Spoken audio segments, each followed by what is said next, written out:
Ladies and gentlemen, please welcome your host. Surprise, motherfucker.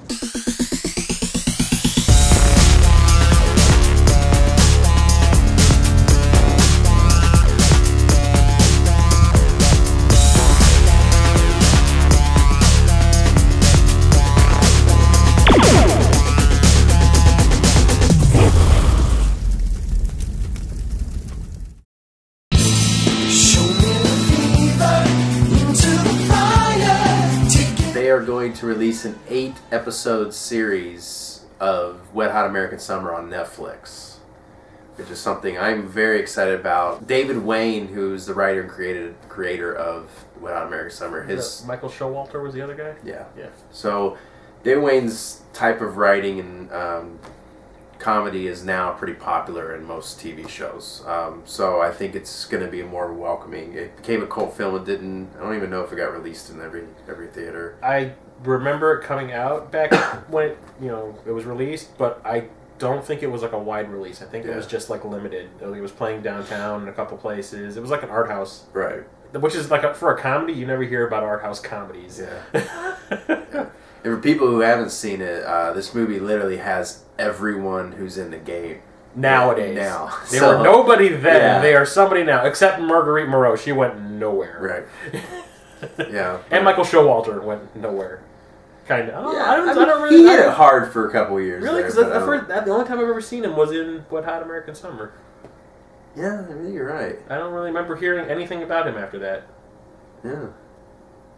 Maybe he did like European porn or something.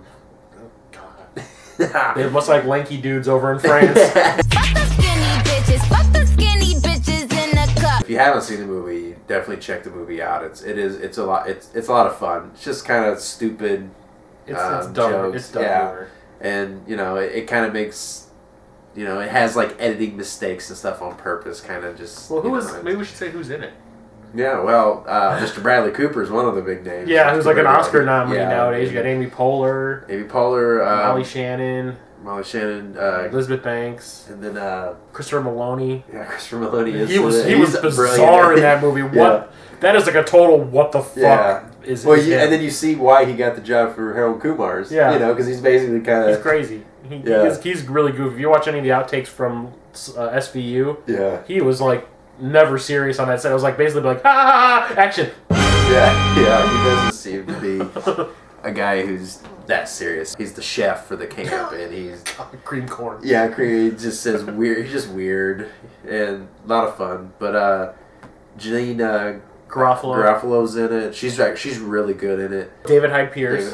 He's great in it. Paul Rudd. Oh yeah, I can't believe forget Paul Rudd. His scene where he gets done eating and just throws his food on the floor, his plate and stuff on the floor, and then they go to make him pick it up, and he's like, ugh.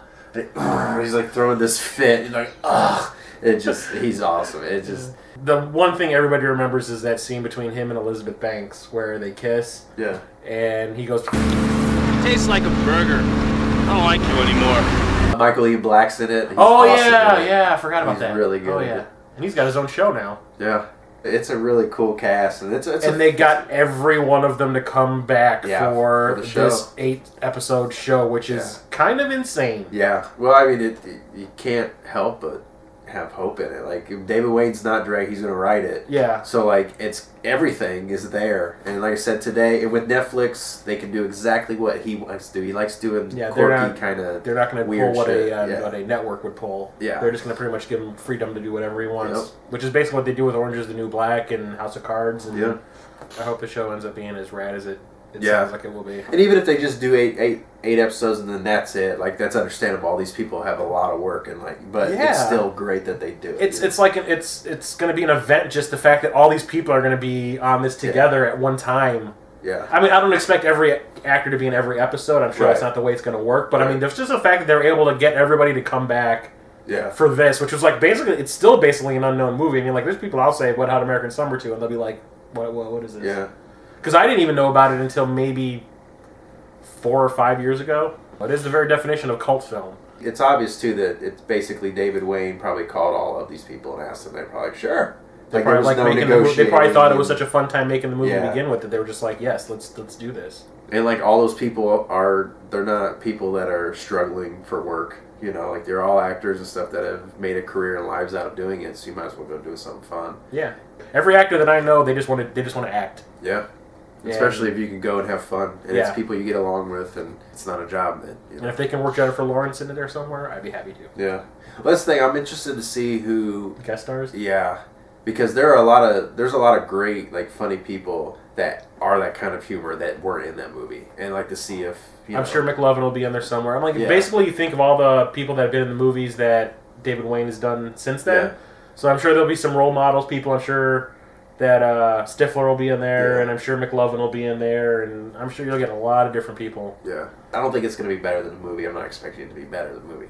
I'm just excited that there's some more of this to watch. I really like the movie and have a chance to kind of explain characters a little bit more and things of that nature. So I think it's why is Paul Rudd all?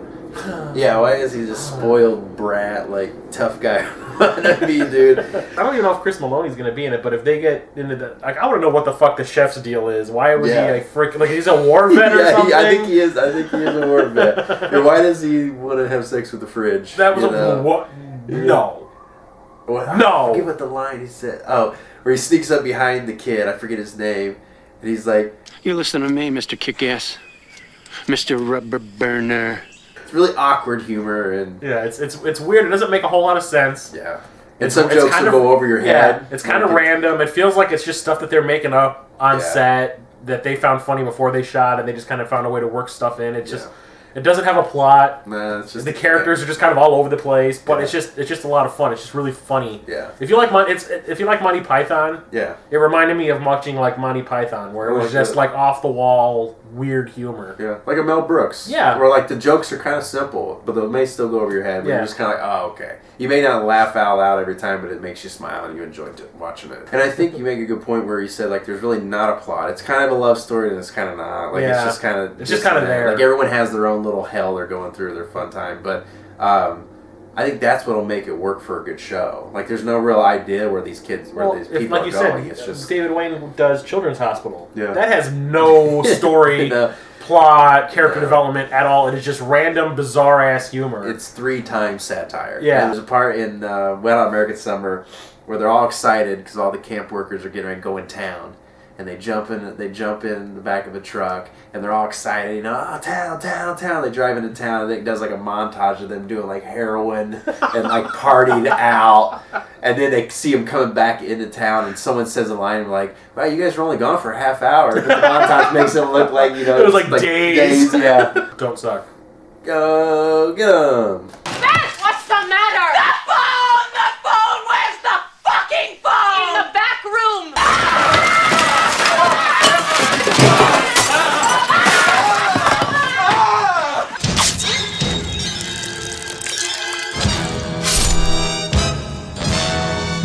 Hey, my name is Jake Carr, big horror geek. This is my 3rd time, I believe, appearing on Toasty. In honor of the 2nd of 3 Friday the 13th of 2015, here is my personal list of 5 favorite Friday the 13th movies. So, 5th favorite Friday the 13th, for me, Jason Takes Manhattan. And sure, 3/4 of it is on a boat and not in like Manhattan, I think takes place in the last 15 minutes of the movie. But first off, I like that this was back in like dirty New York movie days where it was like darker than Gotham City in the new Batmans. There's just like everywhere you look, someone's like got 4 needles stuck in their arms, and the finale of the film is literally based around like acid sewage that is just freely coursing throughout New York City. Love that they committed to just like making a good dumb movie. Love the fist fight, uppercut, head decapitation on top of the roof. And as far as dumb horror movies go, it's hard to beat Friday the 13th 8. And how many times can you like have a subtitle where we know a person's name so well that they can just take Manhattan? The Muppets and Jason couldn't be in better company with each other.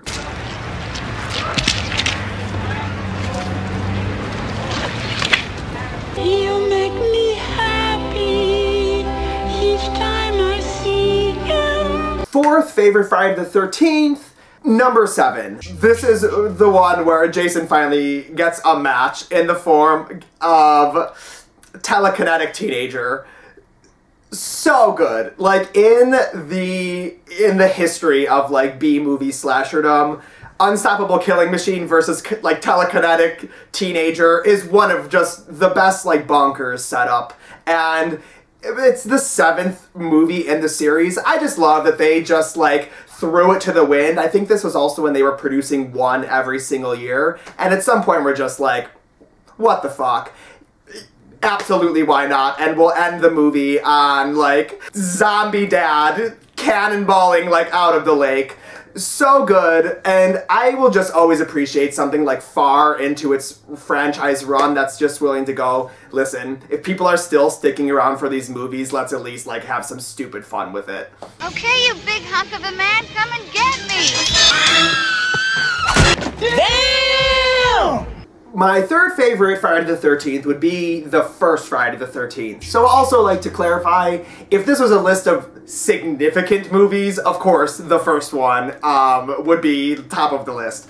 But yeah, as far as just, like, general fun, over the years of having watched the entire franchise from beginning to end, probably 6 to 7 to 8 times, I think that, like, the fun really starts picking up a couple in, whereas the first one's, you know, taking itself very seriously and taking a lot of time to set up, which helped solidify, like, what slasher movies were going to be in the 80s, which is super fun. But just as far as, like, somebody going back and watching them, not the most exciting of the bunch, but just gotta love slow motion decapitation at the end and a little Kevin Bacon throat cork action. Super great movie. Just honestly, like, not the most fun, lively of the bunch. My second favorite Friday the 13th, Part 6. Jason Lives? Kind of just forgetting that Part 5 ever happened. Moving forward, like, I think, I guess there were some other recurring characters, but the little boy from 4, yeah, Corey Feldman has grown up into other 80s horror movie star, Tom something that I'm forgetting. He's the man behind the mask. Anyways, love Part 6. I think the only time that you actually see camp counselors and campers at the camp at the same time. So I actually really like that we finally get to see, like, the summer camp up and running. Got a couple of my favorite kills, the, like, face smash into the metal, and yeah, I love Part 6. I think it's one of the most fun and mixes, like, good pace with good gore. Yeah, without a lot of downtime. Darren, we better turn around. Why?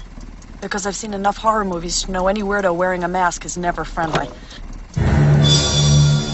First, for me, would be Friday the 13th, Part 4, the final chapter, which is one of my favorite horror subtitles of all time, considering it's, like, not even a third of the way through, like, the series once we keep going. But I think that Friday the 13th 4 is the first time when the formula that's kind of been building up over the first 3 really hits its stride. There's some interesting disposable teen characters, and, like, love a little Corey Feldman running around. And I think this is, like, the first time that we really get to see Jason being a monster and the formula, like, really setting itself for what the rest of the series would be. And plus, Part 4, Crispin Glover and all of his, like, bizarre dead fuck things about when apparently people were using computers to, like, compute relationships. Oh, gold.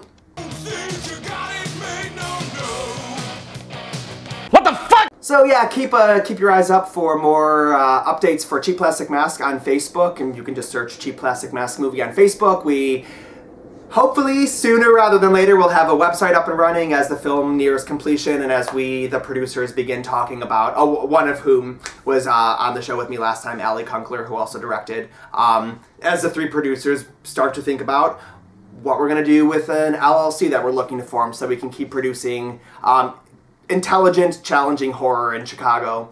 So yeah, keep following, lots more details to come. You killed 16 people and you were responsible for the death of 8 others. Total, that's less than what you usually kill in a movie. Are you getting soft? Are you losing a step?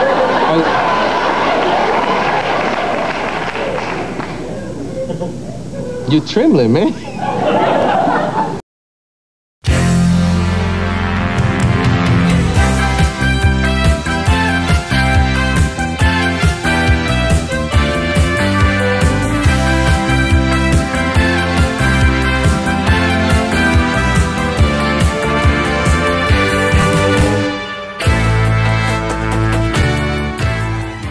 Hi guys, we're here at Toy de Jour in Chicago, Illinois, and we are going to talk some toys. So you guys have been open for a year now, your year anniversary? Yeah, we're closing in. It's actually like the 1st of March-ish. So yeah, we're doing a big event come March. Oh, nice. Yeah. And so you guys buy and you sell toys. What is the most popular things that you guys get and sell?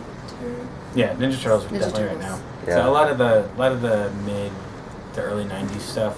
The '80s stuff is always popular. Care Bears and He-Man stuff. You know, '80s is gonna remain popular, but now the stuff that's gaining momentum is like the Power Rangers and like the later Ninja Turtles stuff. So, yeah. And I saw like Mask and Silverhawks. Like there's a lot of, you guys have a lot. So we're memory fans lane. of like that. Like it's our time. Yeah. And but like the the C or D list toy lines that like weren't as well known as like the Transformers or G.I. Joe stuff. Right. We have a fond spot in our heart for that stuff. Yeah. And Go Bots and I saw Space Precinct over there. That was rad. Yeah, Space Precinct was didn't know that existed. Memory Lane is a lot of fun. Like just walking. I mean, me and Chris have been here for maybe an hour, and we just walking around looking at stuff before we sat down and do this interview. So you guys have a year anniversary coming up, and you have a big event. Yeah, that's coming. We haven't formulated exactly what it is. Right. I think Liz's tagline was that we want to get the cops called on us. Right. Yeah. So to be epic. Like that big. Yeah. Explosions. Yeah. Michael Bay. Yeah. We might burn the whole place down. Yeah. I mean, 1 year we're done. Yeah. 2 words. Chuck Norris. We normally do a monthly event paired with our monthly artists. We get local artists put their works up, and we do like a gallery event opening for that artist every month. And so we're also going to have a new artist for that that month that we're going to feature their work. And free beer. Oh. Yeah. Yeah. Guaranteed way to get people in here. Yeah, that's the way to do it. Toys and beer. Yeah. We formed a ChicagoToyHunting.com with the other toy shops in the area, just because we kind of got sick of writing down everybody's addresses.